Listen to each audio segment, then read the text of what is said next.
Meaning of geometrical. Geometrical. Geometrical.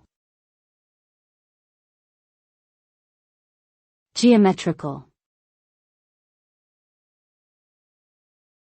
Geometrical. The term geometrical refers to the branch of mathematics that deals with the study of shapes, sizes, positions, and dimensions of objects in space. It involves analyzing various geometric figures such as triangles, circles, squares, and rectangles, to name a few.